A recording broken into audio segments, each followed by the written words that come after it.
So oil prices are climbing. Crude hit $130 on Sunday. Highest. Now, here's something to note. Highest since July 2008. Obama era. Again, Democrats. Sky high oil. Republicans. Trump comes down. Life was good under Trump. Okay? I'm not obsessed with Donald Trump. I was obsessed with his America First policies. I was obsessed with the fact that he just didn't want to deal with any of this nonsense. He said, listen, I'm not interested. And this is why Putin didn't invade Ukraine. See, the whole thing has been strategically planned for decades now, for years. They were just waiting for the right president to be in charge of running this country for them to strike. And Biden was their boy. Biden has shown. I mean, look what Biden did in just 1 year. 1 year. Biden's only been president for 1 year, believe it or not. I mean, you'd think he was president for a decade with how much disaster and ruin he has inflicted upon the American people. It's only been a year. And I don't care if you're a Democrat or Republican or what side of the fence you sit on. You can't dispute the fact that Biden has done a lot of damage to this country. A tremendous amount. And that he's hurt us all, regardless of party.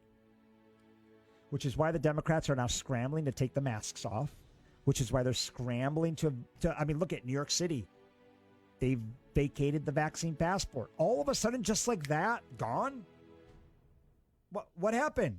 I thought we were following the science. What changed in 1 week? Oh, I know. Biden wanted to look like the hero to the American people that he ended COVID like he promised he would, which he didn't. Biden didn't end COVID. The midterms ended COVID. Convenient. How convenient that he lets that Kathy Hochul, Governor of New York State, Kathy Hochul, lifts the mask mandate 1 day after the State of the Union address. All of a sudden, the day before the State of the Union address, nobody needs to wear a mask on Capitol Hill. That's it. Pelosi lifts it. Why?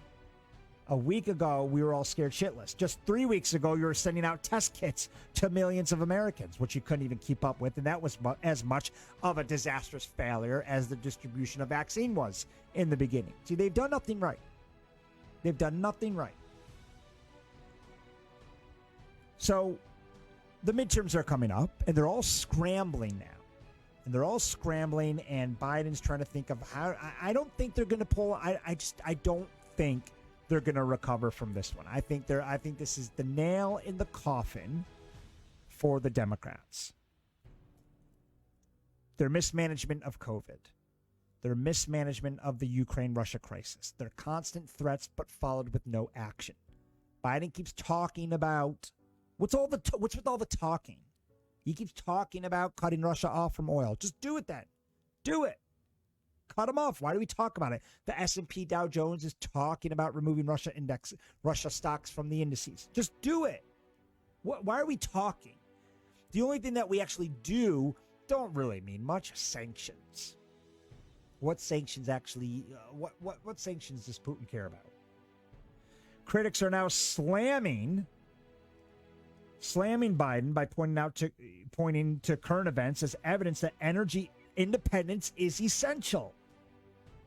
It's always been essential. When the U.S. boasted sanctions against Russia last month, the Treasury Department made clear that the blocking of transactions included a carve-out that allowed energy-related purchases. The administration is leaving the possibility of closing that loophole as an option, turning to Saudi Arabia as an alternative. Could require the U.S. to smooth over some differences between the two nations. So now we need to be held hostage. This is a very, very dangerous and horrific route that we are going down. Venezuela's going to want something. Iran's going to want something. And Joe Biden is not the guy that I want at the table leading negotiations with the likes of Iran, Venezuela, Saudi Arabia.